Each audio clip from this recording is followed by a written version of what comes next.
Hey everybody. Okay, as you can see on the screen, it says at the bottom a deadly weekend. 3-year-old, 15-year-old among five shot at a home in Atlanta.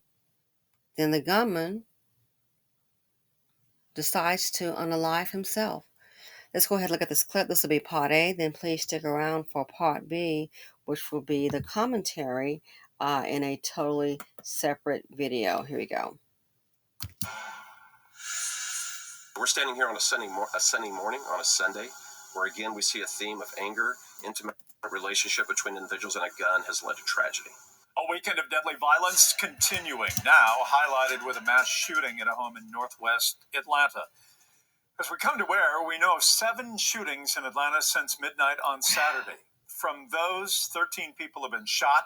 6 of those shooting scenes have come with fatalities. This morning, we learned of 5 people shot and a gunman then killing himself at a home on Adkins Road. 11 Alive's Erica Murphy with the very latest on this tragic circumstance. The scene here Sunday became the latest in a string of cases this weekend that Atlanta Police Chief describes as an intimate setting with friends or family where a gun is present and anger occurs.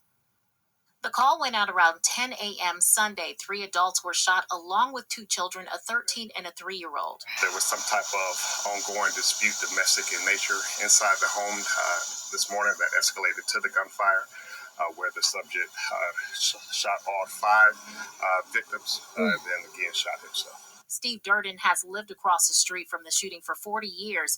He saw how Atlanta police, who he calls heroes, worked to assist one of the adults who was wounded. Yeah, and it looked like he had a wound in his leg because he was walking like this and holding his leg. They laid him down in the driveway, and as soon as the other heroes got here, they started working on him immediately. 2 other kids were inside the house at the time of the shooting, but they weren't hurt. Assistant Chief Charles Hampton says he does know the connection between the 18-year-old gunman and the victims, but didn't share that Sunday morning. He also held back in knowing what led to the shots being fired, but said he is holding back out of respect to the family. Despite this weekend's sudden uptick in gun violence, Police Chief Darren Sherbaum says crime is overall down in the city. Crime is down in our city. We know homicides are down. We know shootings are down. We know where we've been able to influence it because of our partnerships with leadership of our mayor. We've been able to do that. That's around gangs, guns, and drugs.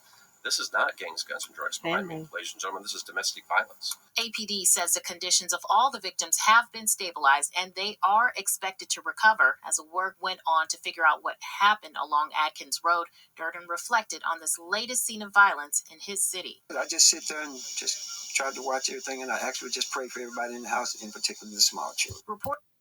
Okay, everybody, you saw part A. Stick around, part B, the commentary.